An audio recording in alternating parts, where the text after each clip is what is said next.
आज जब बच्चे स्कूल पहुँचे तो उन्होंने देखा कि स्कूल में कई टेंट लगे हुए हैं। साथ ही साथ टीचर भी स्कूल में आ रही थी। टीचर, आज स्कूल में टेंट क्यों लगे हैं? कौन आने वाला है? आज हमारे स्कूल में डॉक्टर टीचर आने वाली है सोहन। क्या डॉक्टर टीचर हमें इंजेक्शन लगाएंगी? नहीं नहीं सोहन, डॉक्टर टीचर तो हम सबकी सामान्य जांच के लिए आ रही हैं। सामान्य जांच? वह क्या होता है? सामान्य जांच में यह पता चलता है कि शरीर में सभी पोषक तत्व संतुलित मात्रा में हैं या नहीं। पिछली कक्षा में हम सब ने प्रोटीन, कार्बोहाइड्रेट और वसा यानी फैट के बारे में पढ़ा। शरीर में कुछ पोषक तत्व और होते हैं, जैसे विटामिन और मिनरल, जिन्हें हम खनिज लवण भी कहते हैं, जिनके बारे में आज डॉक्टर टीचर से जानेंगे और यह भी जानेंगे कि इनकी कमी से तुम्हारे शरीर को क्या नुकसान पहुंच सकता है। आज पहले पीरियड के बाद हम सबसे डॉक्टर टीचर मिलने आएंगी। सभी बच्चे उत्सुकता से अपनी अपनी कक्षा में गए।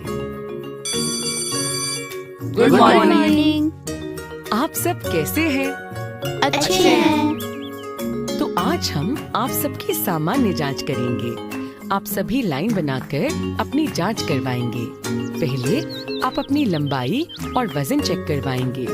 फिर डॉक्टर भैया आपके दांत और आंखें चेक करेंगे। आखिरी में मैं आप सभी की एक सामान्य जांच करूंगी। सभी बच्चे एक पंक्ति में खड़े हो गए और एक एक करके काउंटर पर अपनी अपनी जांच के लिए जाने लगे। जैसे ही सभी की जांच खत्म हुई, डॉक्टर टीचर ने सभी को एक गोले में बैठने को कहा। बच्चों, क्या आप सबको पता है कि हमें अपना शरीर कैसे स्वस्थ रखना चाहिए? हाँ डॉक्टर टीचर, हमें अपने शरीर को साफ रखना चाहिए और संतुलित आहार खाना चाहिए। बिल्कुल सही कहा। तो कौन बताएगा कि संतुलित भोजन क्या होता है?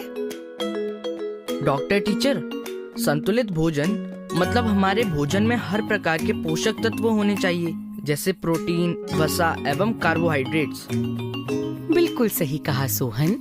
और इनके साथ साथ हमारे भोजन में कुछ और तत्व जैसे विटामिन और मिनरल का होना भी बहुत जरूरी है। डॉक्टर टीचर, विटामिन और मिनरल क्या होते हैं? विटामिन और मिनरल भोजन में पाए जाने वाले कुछ ऐसे तत्व हैं जो हमारे शरीर की कई बीमारियों से रक्षा करते हैं। इनसे युक्त भोजन का सेवन न करने पर हमें कई रोग हो सकते हैं। ऐसे रोग जो विटामिन या मिनरल की कमी से होते हैं, उन्हें अभावजन्य रोग बोलते हैं। चलो, क्या आप सब मेरे साथ एक खेल खेलने को तैयार हो? खेल? वाह, बड़ा मजा आएगा। अब हम विटामिन और मिनरल के बारे में इस खेल से जानेंगे। अब मैं आपको 4 चित्रों के कुछ कटे हुए टुकड़े दूंगी। आप सभी को सही टुकड़ों को एक साथ जोड़कर चित्रों को पूरा करना है। हर एक चित्र में एक एक विटामिन छुपा है। यदि आपने सही टुकड़ों को जोड़कर पहेली पूरी कर ली, तो आप एक एक विटामिन के बारे में जान पाएंगे। सभी बच्चों ने बड़े ही उत्साह से चित्र पहेली के टुकड़ों को जोड़ना शुरू किया। कभी इधर तो कभी उधर। टुकड़े जोड़कर आखिरकार सभी ने पहेली को पूरा कर दिया। अरे वाह! आप सबने तो बड़ी ही आसानी से सभी चित्र पहेलियां सुलझा ली। क्या अब आप एक एक करके सभी को बताएंगे कि आपके चित्र में क्या क्या है? एक एक करके सभी ने अपने चित्र गौर से देखे। सभी चित्रों में विटामिन के बारे में ढेर सारी जानकारी थी। अब एक एक करके आप अपने चित्र में दिए गए विटामिन के बारे में सबको जानकारी देंगे। मेरे पास विटामिन ए का चित्र है। विटामिन ए आंखों की रक्षा करता है। विटामिन ए बहुत से पदार्थों से मिलता है, जैसे गाजर, दूध, मछली आदि। ये देखो, मेरे पास विटामिन बी का चित्र है। ये हमें कुछ कम पदार्थों से मिलता है। विटामिन बी की कमी से दिमाग पर बुरा असर पड़ता है और दिमाग असंतुलित भी हो सकता है। ये ज्यादातर अंडे, दूध से बने पदार्थ और अनाज से मिलता है। ये देखो, मैंने विटामिन सी का चित्र देखा। ये हमें कई बीमारियों से बचाता है, जैसे सर्दी और जुकाम। ये ज्यादातर हमें फलों से मिलता है, जैसे संतरा और अमरूद। विटामिन डी का पोस्टर टीचर के पास था।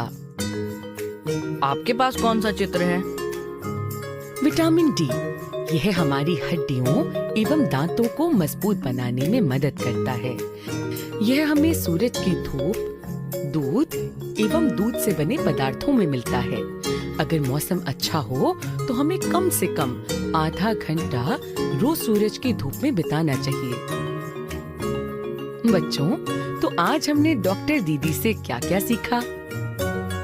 टीचर, हमने यह सीखा कि हमारे शरीर की वृद्धि एवं बीमारियों से रक्षा के लिए हमारे भोजन में पोषक तत्वों का होना बहुत जरूरी है।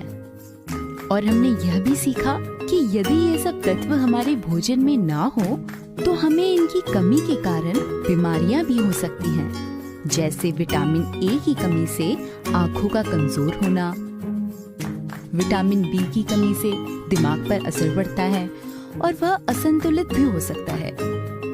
विटामिन सी रोगों से हमारी रक्षा करती है और विटामिन डी हड्डियों की सुरक्षा के लिए बहुत जरूरी है।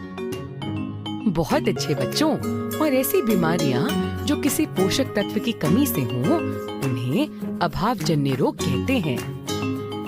यह जानकारी तो बहुत ही जरूरी है। मैं घर जाकर सभी को बताऊंगी। इतने में आधी छुट्टी की घंटी बज जाती है और सभी पोषण युक्त खाना खाने के लिए चले जाते हैं।